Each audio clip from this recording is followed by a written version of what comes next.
Assalamualaikum warahmatullahi wabarakatuh. Salah satu saya ngecek suara dulu. Rama, dengar suara saya? Dengar, Pak. Oke, ya. Baik, anak-anak, hari ini kita ketemu lagi dalam suasana yang sangat membahagiakan. Semoga kita semua selalu mendapat limpahan rahmat taufik hidayah dari Allah Subhanahu wa taala, Tuhan yang Maha Esa, sehingga bisa belajar dengan baik pada siang hari ini. Kemudian sesuai dengan angket yang sudah saya sebarkan ke kalian semua. Kalau yang kemarin kita bicara tentang gerak parabola, hari ini kita bicara tentang gerak melingkar. Ya. Jadi gerak melingkar itu kelanjutan dari gerak parabola yang kemarin, yang intinya nanti secara teoritis akan kita bahas bersama-sama dulu. Ya. Jadi gerak melingkar itu mungkin kalau kita gambar seperti ini ya. Ini kalau tampil di layar enggak melingkar ya, sebenarnya ini melingkar bulat begitu ya, tapi enggak apa-apa, silakan dianggap ini sebagai lingkaran. Jadi kita bayangkan misalnya kita memiliki benda kemudian saya putar, sehingga gerakannya berbentuk lingkaran seperti ini. Ya. Nanti bagaimana tinjauan besarannya ya. Kita anggap misalnya lingkaran ini nanti memiliki jari-jari misalnya R gitu ya, R. Kemudian saya meletakkan benda di suatu tempat. Misalnya tempatnya di titik sini ya, titik A.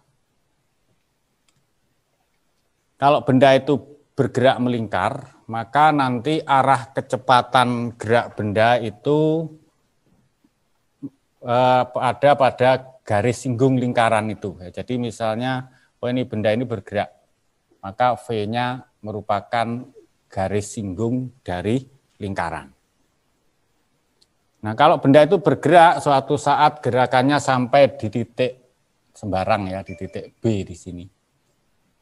Sama, nanti di titik B itu arah kecepatannya merupakan garis singgung lingkaran. Nah, pada gerak melingkar ini nanti kita kenal ada dua jenis besaran ya. Yang pertama namanya besaran linear. Yang kedua namanya besaran anguler atau besaran sudut. Contoh, ketika benda bergerak dari A ke B, maka panjang garis lengkung lingkaran ini menunjukkan jarak linear yang ditempuh oleh benda. Biasanya disimbolkan dengan huruf S. Di samping ada jarak linear yang ditempuh, nanti ada sudut tertentu yang ditempuh. Itu namanya jarak sudut atau jarak anguler. Jadi misalnya benda sampai di titik B, gini ya. Ini sudut tempuhnya ini namanya jarak anguler atau jarak sudut. Nah, nanti kita dituntut untuk bisa menghubungkan antara besaran-besaran linear dan besaran-besaran anguler. Nah, cara menentukan misalnya bagaimana hubungan antara S, ya, jarak linear, dan theta, jarak anguler. Caranya nanti cukup gunakan rumus perbandingan saja ya. Jadi kalau kita bandingkan misalnya S dibanding theta. Nah, pembandingnya adalah gerakan satu putaran penuh dari A ke A lagi. S satu putaran penuh, itu berarti kan panjang garis satu putaran. Namanya keliling lingkaran. Kalau lingkaran itu jari-jarinya R, maka keliling lingkaran tentu dirumuskan sama dengan 2πr. Theta itu sudut. Ya. Sudut satu putaran itu kalau dinyatakan dalam derajat itu 360 derajat. Tapi dalam sistem internasional, sudut itu satuannya radian. Nah, satu putaran itu sama dengan 2π radian. Ya, berarti ini 2π. Sehingga kalau kita bandingkan S terhadap T ketemunya sama dengan R saja ya, 2pi-nya dicoret. Itulah akhirnya kita ketemukan bahwa hubungan S dan θ itu S sama dengan θ dikali R. Artinya jarak linear itu sama dengan jarak sudutnya dikali jari-jari. Nanti kalau diturunkan sama semua, nanti kalau misalnya V dengan ada namanya omega ya, ini V, ada omega. V itu kecepatan linear, omega itu kecepatan anguler. Itu hubungannya gini sama. Kemudian kalau ada A, percepatan linear, nanti ada alfa, percepatan sudut. Hubungannya sama ya, gini. Gitu ya. Jadi kesetaraannya seperti itu. Ini hubungan SVA dengan θ omega alfa. Kemudian yang berikut, gerak melingkar itu sebenarnya identik dengan gerak linear ya. Jadi kalau gerak linear ada GLB, GLBB, pada gerak melingkar nanti juga ada GMB dan GMBB ya. Jadi jenis nanti juga ada 2 ya. Ada satu namanya GMB, kemudian yang kedua nanti GMBB. Persamaannya saya kira identik dengan GLB kalau GMB itu ya. Jadi pertama syarat ya, omeganya sama dengan konstan. GLB kan gitu ya, GLB itu V-nya yang konstan. GMB omeganya yang konstan. Otomatis alfanya sama dengan 0. Artinya kalau benda itu bergerak melingkar beraturan, percepatan angulernya itu 0. Persamaannya mirip ya, kalau GLB ada S sama dengan V kali T, kalau pada GMB itu nanti persamaannya ya θ sama dengan omega kali T. Kemudian untuk GMBB, nanti syaratnya yang konstan itu alfanya. Alfanya sama dengan konstan.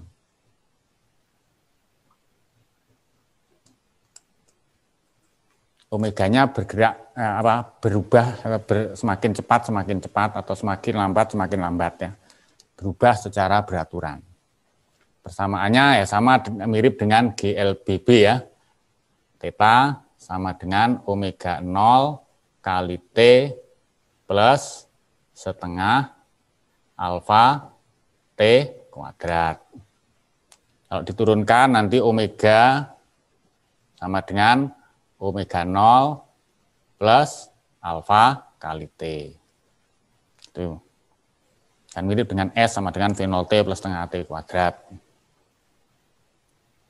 Atau bisa juga kalau ingin digabung dua persamaan ini jadinya nanti kan omega kuadrat sama dengan omega 0 kuadrat plus 2 alfa kali theta. Ini persamaan GMB dan GMBB. Terus yang berikut tentang gaya sentripetal. Jadi kalau ada pertanyaan kenapa benda itu kok bisa bergerak melingkar? Apa yang menyebabkan? Nah, yang menyebabkan benda bergerak melingkar itu gaya, namanya gaya sentripetal. Nah, gaya sentripetal itu arahnya selalu menuju pusat lingkaran. Jadi ketika benda itu di titik A, nanti akan ada gaya, arahnya menuju pusat. Ini namanya Fs. Ya. Kalau kita ingat, nanti gaya sentripetal itu dinyatakan dalam rumus mv kuadrat per r. Gitu ya. Kira ya. Atau boleh misalnya karena V itu omega R, berarti Fs itu dinyatakan sama dengan M omega kuadrat kali R. Gitu. Ini gaya sentripetal. Jadi setiap benda yang bergerak melingkar itu ditimbulkan oleh gaya yang namanya gaya sentripetal. Itu konsep awal tentang gerak melingkar. Sudah ya? Terus yang berikut, untuk gerak melingkar ini, nanti kita juga akan mempelajari tentang yang namanya hubungan roda-roda. Jadi kalau sekarang itu musim bersepeda ya, jadi ada roda misalnya gear depan dengan gear belakang, itu hubungannya seperti apa. Kemudian gear belakang dengan roda belakang, itu hubungannya seperti apa, itu namanya hubungan roda-roda. Nah nanti kalau kita pelajari tentang hubungan roda-roda ini, ya, jadi yang berikut yang perlu diingat tentang hubungan roda-roda.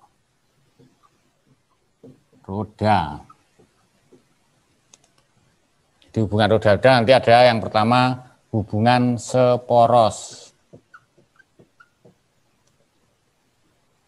Seporos itu berarti contoh gear belakang dengan roda belakang pada sepeda pancal, ya, sepeda angin. Jadi seperti ini. Ada dua roda.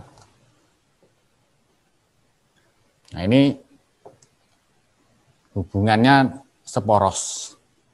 Kalau kita anggap bahwa ada roda kecil itu jari-jarinya R1, roda besar jari-jarinya R2,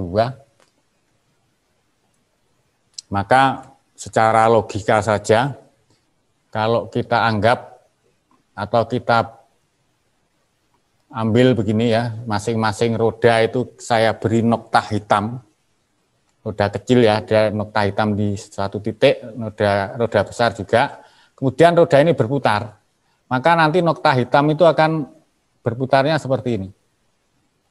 Jadi kalau pada roda kecil itu nokta hitamnya bergerak dari A ke A aksen, yang di roda besar juga demikian ya, dari B ke B aksen. Apanya yang sama? Tentu kalau kita bandingkan antara roda kecil dan roda besar itu nanti yang sama adalah sudutnya, ya kan? Dari A ke A aksen, B ke B aksen, yang sama, yang ditempuh sama itu adalah sudutnya. Makanya kalau hubungan itu seporos, nanti akan berlaku bahwa θ1 sama dengan θ2. Karena berlangsungnya itu dalam waktu yang bersamaan, T-nya sama, berarti bisa juga dinyatakan bahwa omega 1 sama dengan omega 2. Lalu karena omega itu sama dengan V per R, maka akan berlaku juga bahwa V1 per R1 sama dengan V2 per R2. Gitu ya. Ini kalau hubungannya seporos. Kemudian hubungan roda-roda yang kedua, itu namanya dihubungkan dengan tali. Jadi gear depan dengan gear belakang, maka ada rantainya di sini. Ini namanya dihubungkan dengan tali ya. Jadi ya, dihubungkan dengan tali. Anggap aja roda depan jari-jarinya R1, roda belakang jari-jarinya R2. Nanti kalau misalnya kita bayangkan di masing-masing roda itu kita beri titik tadi, ya, titik, itu ya. Kalau roda depan itu berputar begini, yang kecil putarnya gini. Jadi yang sama garisnya ya. Artinya apa? Artinya kalau dua roda dihubungkan dengan tali akan berlaku bahwa S1 sama dengan S2. Karena S itu sama dengan V kali T, T-nya berlangsungnya itu sama antara yang depan dan belakang, bisa juga dinyatakan bahwa V1 sama dengan V2. V sama dengan omega R, berarti omega 1, R1 sama dengan omega 2, R2. Ini kalau hubungan roda-roda dihubungkan dengan tali. Kemudian yang terakhir, yang ketiga, ya, bersinggungan. Bersinggungan. Ini biasanya di jam dinding itu kalau dibongkar dalamnya, itu banyak roda yang hubungannya begini. Nah ya. Jadi kalau yang besar itu misalnya berputar ke sana, yang kecil nanti muter ke sana, gini ya. Yang sama garis birunya. Makanya kalau dua roda itu bersinggungan, tetap ya bahwa V1 sama dengan V2. Omega 1, R1 sama dengan omega 2, R2. Jadi bersinggungan dengan dihubungkan dengan tali itu persamaannya sama. Itu hal-hal yang perlu kami ingatkan kaitannya dengan gerak melingkar. Mungkin nanti kalau ada pertanyaan bisa ditanyakan di bagian belakang. Kemudian pendalaman materi hari ini agak dipercepat, ya, mohon maaf karena tadi ada gangguan sedikit. Ya, jadi ini bisa dipoto, kemudian digunakan untuk pemahaman materi berikut. Ya, ini yang mudah saja. Jadi contoh soal kaitannya dengan gerak melingkar itu satu, misalnya baling-baling helikopter berputar dengan frekuensi 600 RPM. 600 RPM.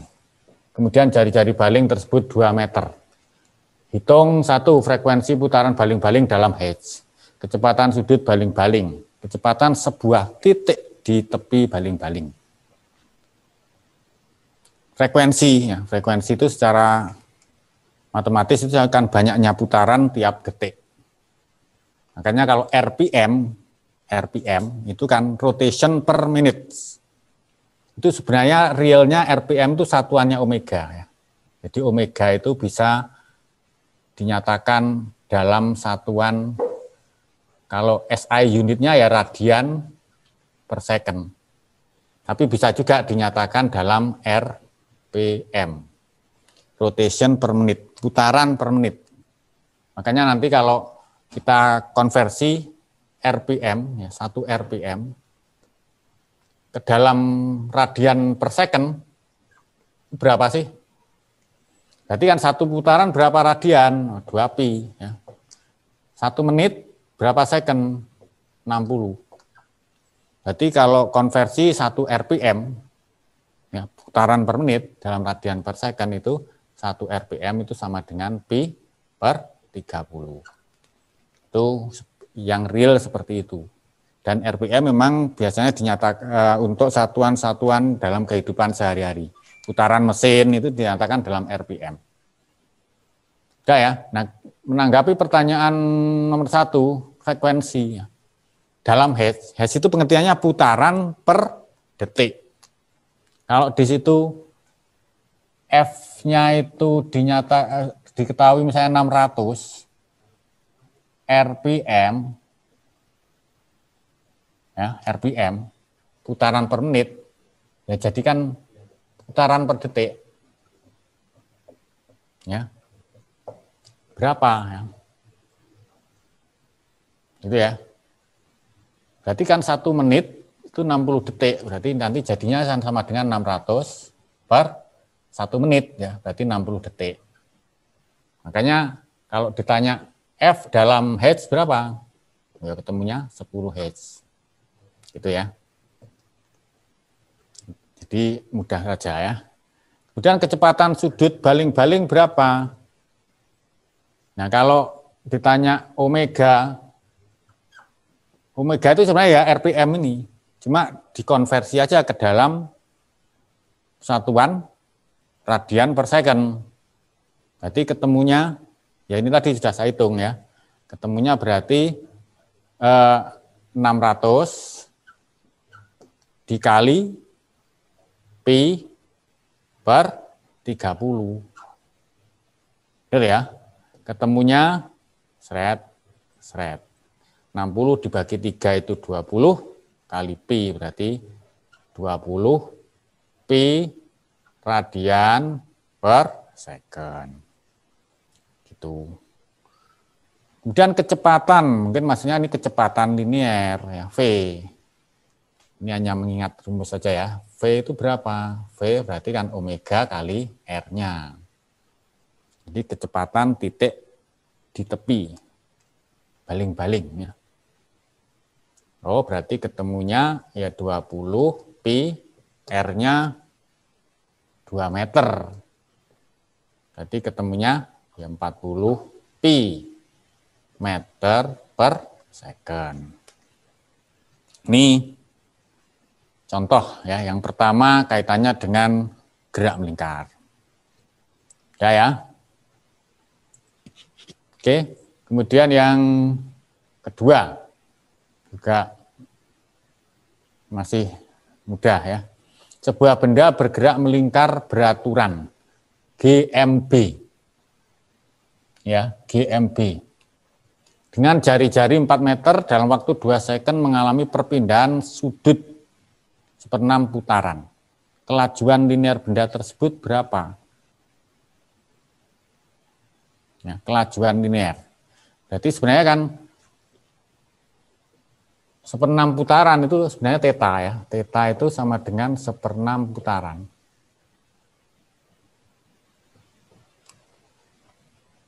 Kalau untuk ngitung, berarti nanti harus diubah ke dalam satuan radian. 1 putaran itu 2 pi radian. Berarti 1/6 putaran, kalau diubah ke dalam radian, sama dengan 2 pi per 6 ya, berarti pi per 3 ya, radian. Karena GMB, kalau kemudian ditanya V itu sebenarnya ya S per T aja. S-nya ya theta kali R dibagi T. Ya. Ini hanya mempertegas bagaimana mengubah putaran ke radian dan sebagainya ya. Ini nanti harus, yang penting ini loh ya konsepnya, bahwa sebelum kita hitung, kita masukkan ke persamaan, satuan putaran itu belum SI unit, harus diubah ke dalam sistem satuan internasional tadi ya. Maka ketemunya adalah ya pi per 3 ya, dikali R, R-nya itu 4, dibagi T, T-nya 2. Guys, ketemunya seret 2 ya. Berarti kecepatannya atau kelajuannya adalah 2 pi per 3 ya, meter per second. Itu ya. Oke. Terus nomor 3. Ini pilihan ya, nggak apa-apa ya. Ini kaitannya dengan GMBB, mengingat kembali ya, sebuah benda bergerak melingkar dengan kecepatan anguler awal. Kecepatan anguler awal. Ini berarti omega 0. Kemudian kecepatan angulernya berubah menjadi ini ya omega. Dalam waktu sekian, percepatannya berapa? Nah ini hanya mengingat aja ya bahwa kalau GMBB nanti kan berlaku omega sama dengan omega 0 plus alfa kali T. Ya. Maka alfa sama dengan omega min omega 0 per T. Ini soal UN ya. Jadi agak sederhana. Ketemunya berarti 110 min 60 per 2,5. 110 min 60 itu sama dengan 50 dibagi 2,5 ya. Ketemunya 20 ya. Meter per second kuadrat. Cepat ya.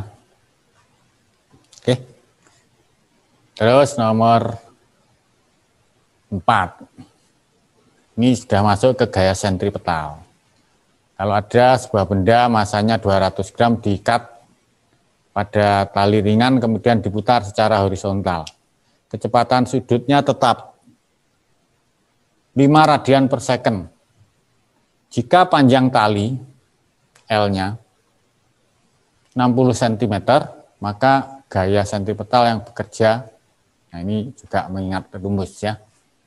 Berapa gaya sentripetalnya? Tadi sudah kita bahas di awal. Kebetulan di sini ada omega, ada M, ini L-nya, panjang tali itu akan berperan sebagai jari-jari lingkaran, ya kan? Nah, jadi berapa gaya sentripetalnya? Berarti ya M omega kuadrat kali R. M-nya 200 gram jadikan kilogram berarti 0,2 kali 5 kali 5 lagi kali 0,6 ya. Gitu ya. Ini juga langsung karena soal UN. Jadi ketemunya adalah 0,2 kali 5 itu 1, 5 kali 0,6 itu 3 ya, berarti ketemunya ya 3 Newton. Itu aja.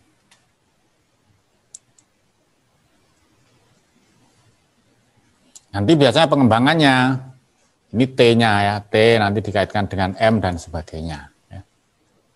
Dan memang dalam hal ini nanti yang berperan sebagai gaya sentripetal itu adalah tegangan talinya. Ya, coba bayangkan kalau tidak ada tali ya. Ya benda itu tidak akan bergerak melingkar. Atau talinya tiba-tiba saya putus. Maka batu yang semula bergerak melingkar akan berubah gerakannya tidak melingkar lagi. Makanya peran gaya sentripetal dalam gerak melingkar itu sebagai penyebab utamanya, gitu ya. Udah nomor 5. Ini soal UN, sebuah roda berputar dengan frekuensi 4 Hz. Kecepatan sudut roda itu berapa? Di titik berjarak 2 meter dari pusat roda laju linearnya berapa? Benar enggak itu ya? Di titik berjarak 0,5 meter dari pusat roda percepatan sentripetalnya berapa? Nah, ini pernyataan yang benar yang mana? Yang diketahui frekuensi. Ya. Maka kalau ditanya kecepatan sudut ya, yang nomor 1, ya kecepatan sudut itu ya 2πf, itu aja ya. Berarti hasilnya ya 2π kali 4, ketemunya 8π Hz. Oh berarti benar. Di titik berjarak 2 meter dari pusat, berarti jari-jarinya 2 meter. Laju linearnya V ya. Berapa V-nya? Omega kali R. Jadi sama dengan 8π kali 2 ya. Berarti 16π meter per second. Lalu percepatan sentripetal itu gini ya. Hasilnya ya F sentripetal per M. Makanya bisa ini sama dengan V kuadrat per R atau omega kuadrat R. Coba ambil yang dekat ini ya, V kuadrat per R. Berarti kan 16π kali 16π per R-nya jari-jarinya adalah 0,5 ya. Di titik yang berjarak 0,5 berarti 0,5. Gitu ya. Benar enggak 32 ya? Jelas salah ya kalau dilihat dari angkanya. Jadi 16 dibagi setengah aja 32 pi ya. Kali 16 pi gitu ya. Berarti salah ya. Jadi jawaban yang benar itu adalah ini. Silakan nanti dihitung sendiri. Itu ya, jadi memang sederhana untuk soal UN di gerak melingkar. Nomor 6. Sebuah benda bermassa 200 gram diikat pada ujung sebuah tali, kemudian diputar vertikal. Ya, vertikal. Sehingga benda bergerak melingkar dengan jari-jari 30 cm. Dan kecepatan 6 meter per second. Tentukan perbandingan tegangan tali di titik tertinggi dan di titik terendah. Jadi kalau dibayangkan ada ini ya. Nah, ya. Jadi benda saya putar, bergerak melingkar vertikal ya, atas bawah. Nah, ada suatu saat benda di titik A, suatu saat lagi di titik B. Anggap aja jari-jari lingkarannya R. Kalau ditanya tegangan tali, nah ini talinya ya, talinya warna merah. Nah, gini kan.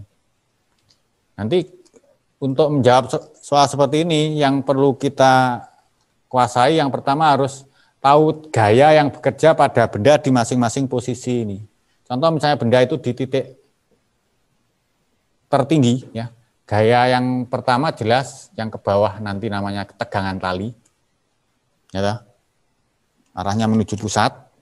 Kemudian karena benda itu bermassa M, nanti ada gaya berat. Maka di titik tertinggi ya,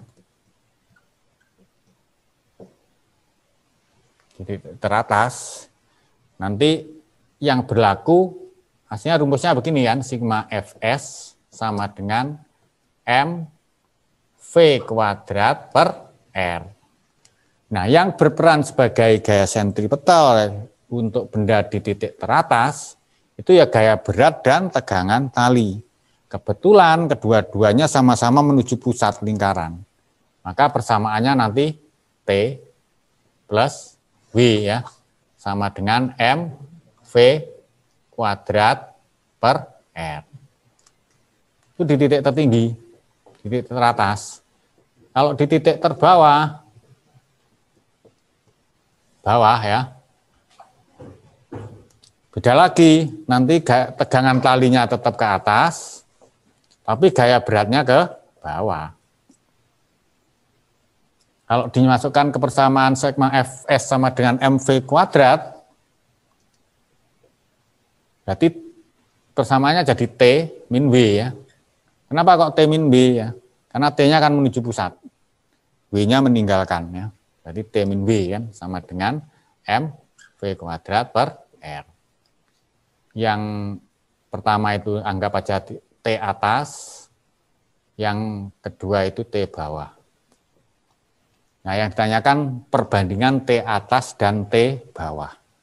Jadi kan persamaannya dulu jelas ya, satu-satu aja ya. T atas itu kan sama dengan mv kuadrat per R min ya, min W.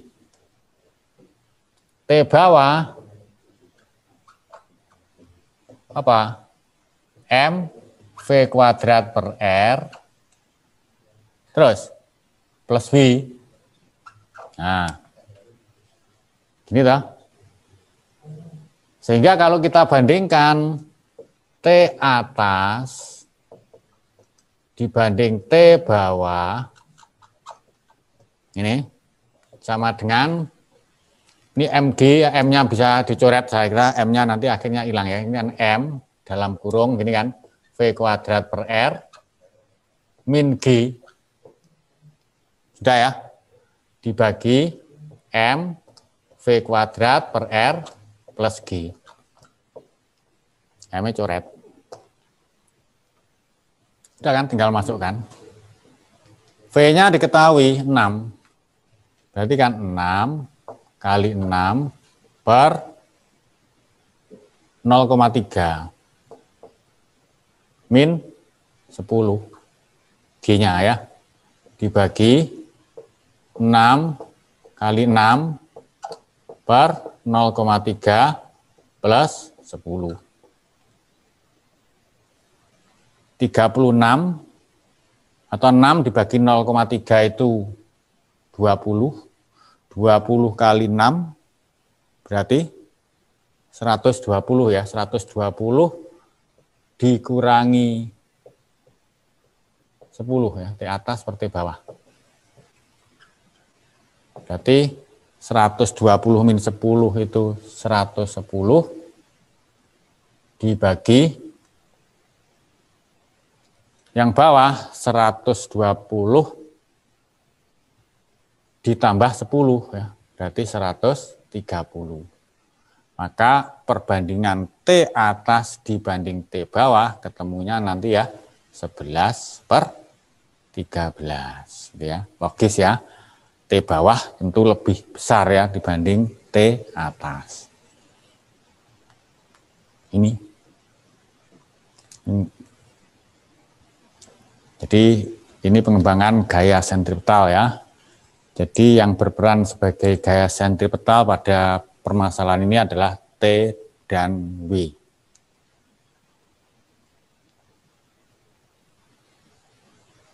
Sudah. Terus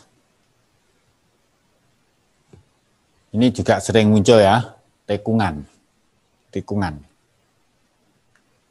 Jadi ada sebuah mobil bergerak pada suatu tikungan datar dan kasar. Datar, kasar.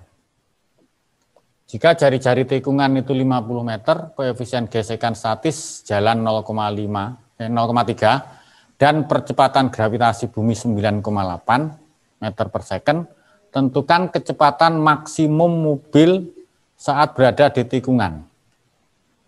Jadi kalau kita bayangkan ada tikungan begini. Jari-jarinya R. Kemudian ada mobil di sini. Nanti kalau mobil itu terlalu cepat, dia mesti terlempar. Ya. Makanya biasanya desain dari tikungan itu miring. Ini kebutuhan datar ya, tapi kasar. Makanya nanti yang membuat atau menghalangi benda tidak terlempar keluar itu adalah karena kekasaran jalan itu.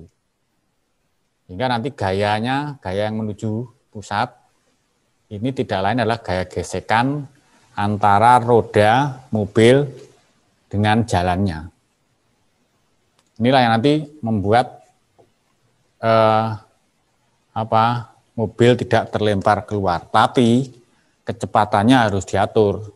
Akan terlempar keluar jika kecepatan melebihi gaya gesekan yang bisa melawan gaya sentrifugalnya dari mobil ini ya. Makanya nanti untuk permasalahan seperti ini tetap ya persamaan umum gerak melingkar itu adalah sigma F sentripetal itu sama dengan M V kuadrat per R, selalu dari sini. Lalu siapa yang berperan sebagai gaya sentripetal ini? Di sini nanti adalah gaya gesek. Ya, gaya gesekan. Jadi Fs sama dengan mv kuadrat per R. Fs kita ingat ya rumusnya mu s kali n. N ya. Sama dengan mv kuadrat per R. N-nya kalau benda itu bergerak mendatar begini, N-nya sama dengan W ya. Jadi mu s kali W, W-nya itu M kali G sama dengan mv kuadrat per R. Makanya bisa juga diingat rumus umum ini ya, bahwa V nanti akan sama dengan, ini M-nya dicoret, ketemunya ya akar mu S ini ya, G kali R.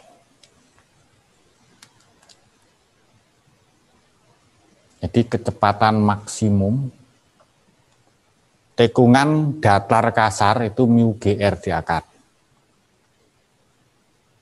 Ya.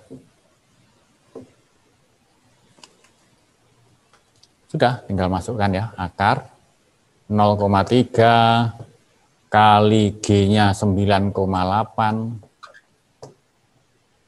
dikali 50.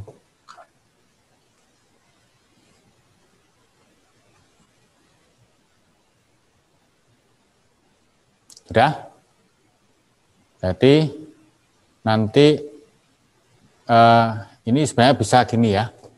Kalau saya tuliskan gini, ini misalnya 4,9 kali 100, ini boleh ya.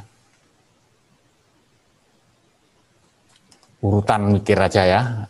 Ini sebenarnya bisa juga sama dengan 3 kali 0,49 kali 100.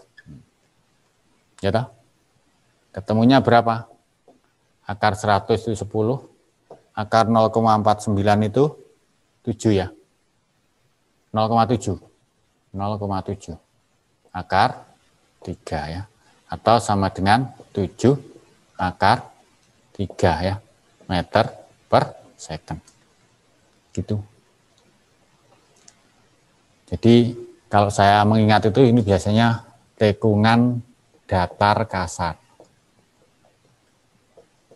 Karena yang sering muncul datar kasar atau miring licin. Yang rumit itu miring kasar. Itu nomor 7. Terus agak cepat aja. Nomor 8. Nah, kalau 8 ini miring licin. Miring licin. Sebuah tekungan miring dengan jari-jari 30 meter. Ya, jari-jarinya 30 meter. Dapat dilalui dengan aman pada kecepatan maksimum 54 km per jam. Pada saat jalan tertutup salju. Jadi licin maksudnya ya. Jadi samarnya ya, kalimat samarnya licin itu ini, tertutup salju. Tentukan sudut kemiringan jalan tersebut. Jadi kalau digambar gini loh. Ya, jalannya miring. Ini mobil. Nah, ini sebenarnya miring gini kan, tekungan. Jari-jarinya R. Nah, sudutnya miringan itu alfa.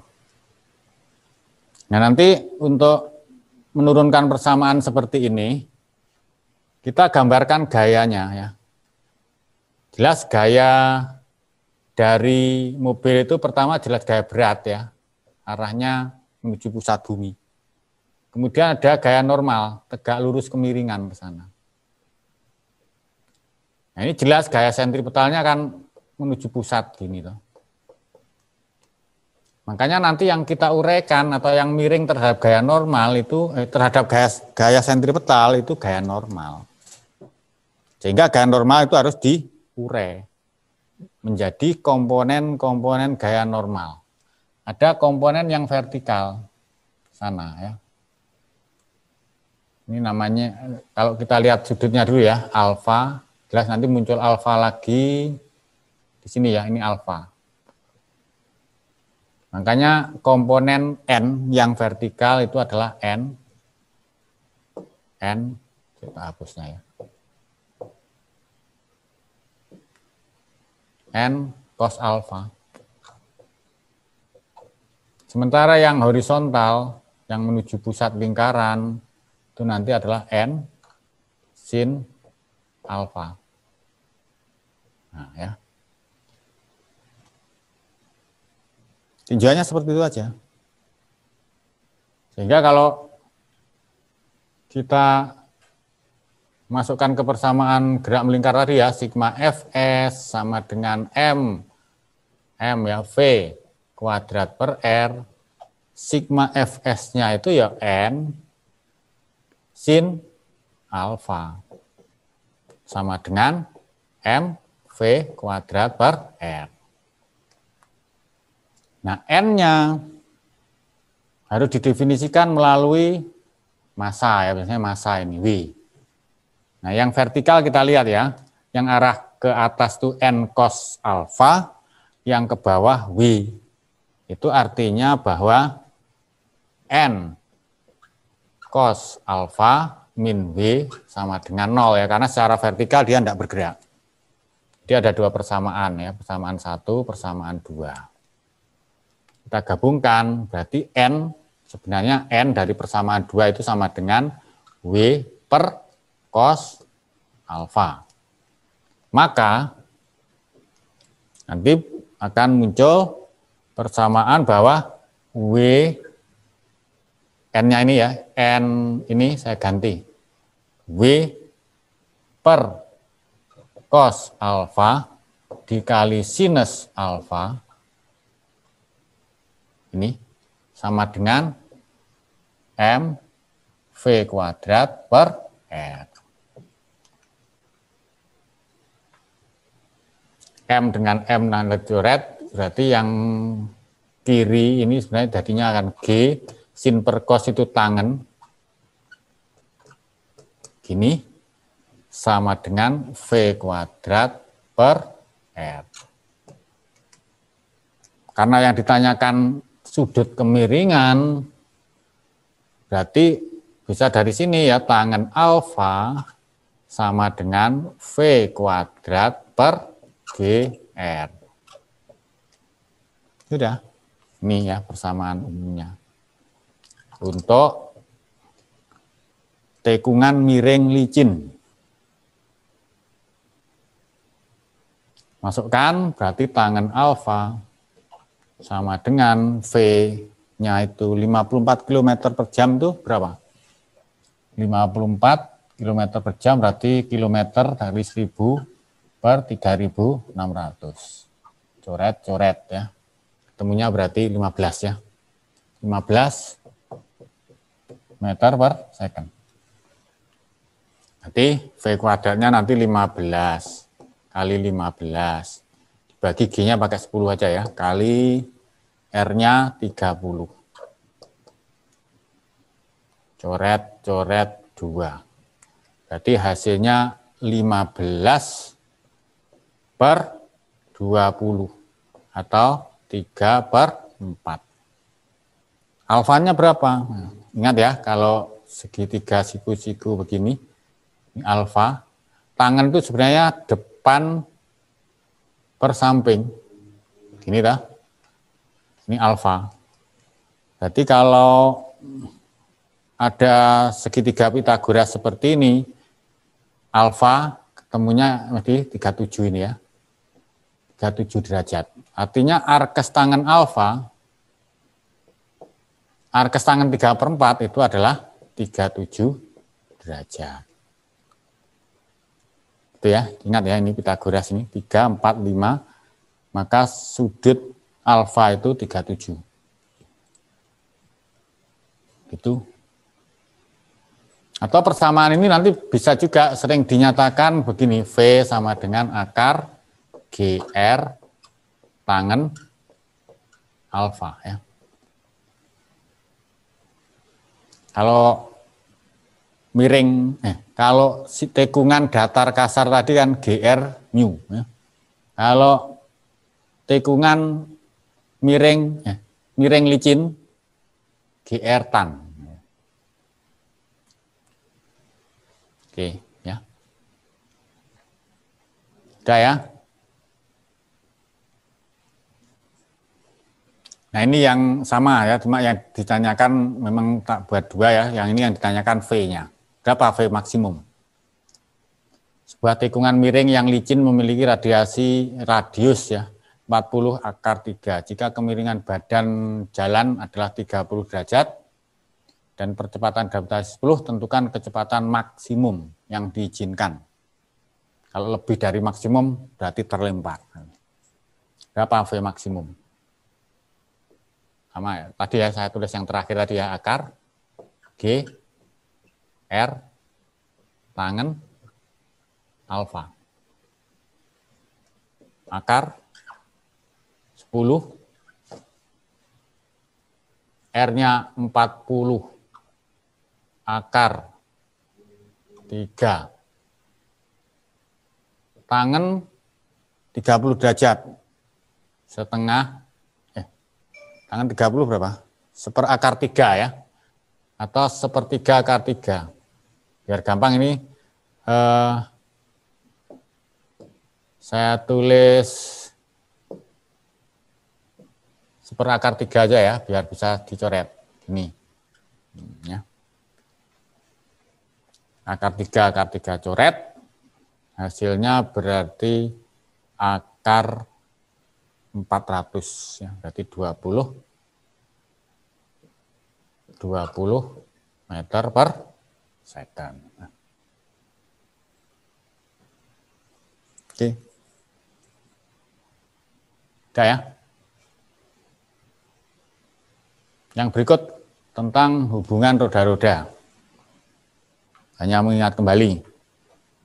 Gambar, itu ada 3 roda. 1, 2, 3 ya.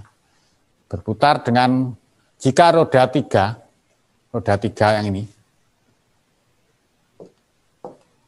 berputar dengan kecepatan sudut omega 3, diketahui 30 radian per second. Kecepatan linear roda 2, berarti V2 ini berapa?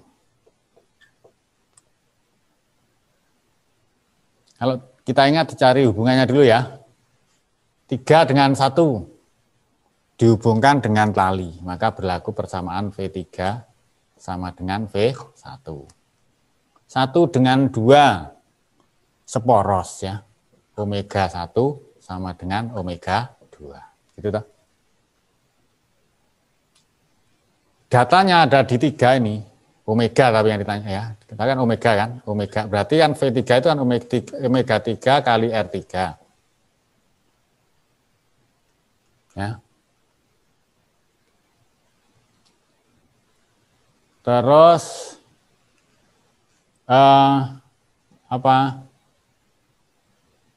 V1 itu ya omega 1 kali R1. Gitu. Maka omega 1 nanti ketemu. Ini kayaknya R-nya ini harus diketahui ya. R-nya ketutup di gambar ini, agak lupa berapa ini ya. Tapi nanti harus diketahui R-nya. Intinya ini nanti omega 1-nya itu ketemu, masuk di sini ya.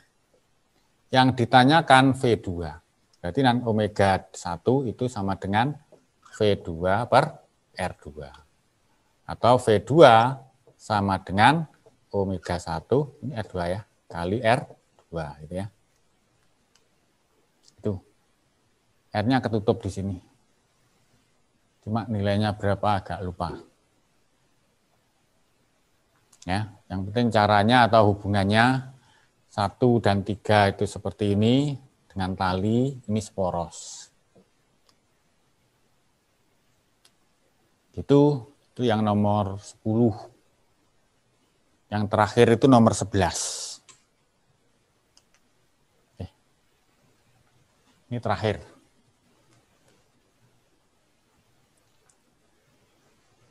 Saya kembangkan ya, ada 4 roda. Hubungannya seperti apa? Ya, yang mana? Antara A, B, C, D, E. Kita mulai dari yang kiri ya. 3 dengan 1. Jelas V3 sama dengan V1. Dihubungkan dengan tali ya. 1 dan 2. Berarti omega 1 sama dengan omega 2. Apa lagi? 2 dengan 4 ya. Maka V2 sama dengan V4. Mana yang benar? Kecepatan roda 1, kecepatan sudut roda 1 sama dengan roda 2. Benar ya ini? Kecepatan sudut, seperti ini ya. Kecepatan sudut roda 2 sama dengan roda 4.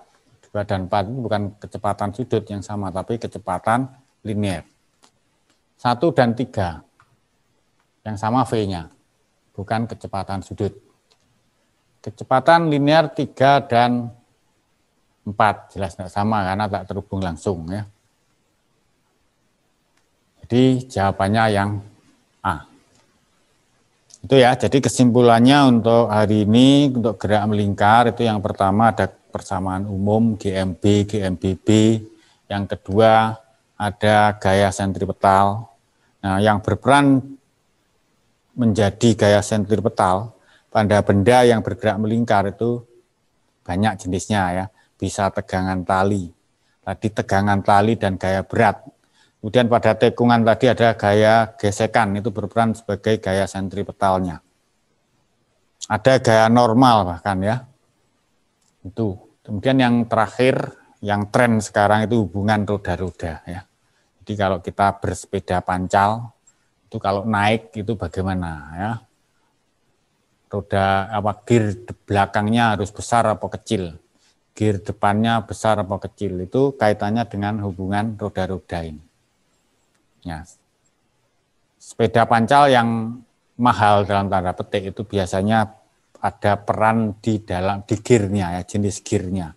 Semakin banyak jenis gear ya, kecil ke besar, itu biasanya semakin mahal ya. Itu prakteknya seperti itu. Itu hubungan roda-roda. Saya kira itu untuk hari ini. Mungkin ada pertanyaan. Untuk ada waktu 10 menit.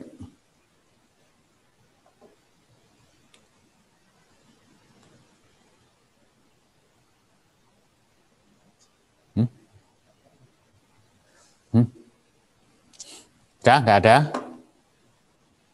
Daus, ada Daus? Ngantuk ini. Mboten Mbak, insyaallah mboten. Sudah, mboten. Alhamdulillah. Siapa lagi? Adel? Ya sudah, berarti sudah paham ya. Saya kira cukup ya untuk hari ini. Mohon maaf kalau ada kekurangan dan atas ketidaknyamanannya karena agak terlambat. Terima kasih. Kami akhiri. Assalamualaikum warahmatullahi wabarakatuh.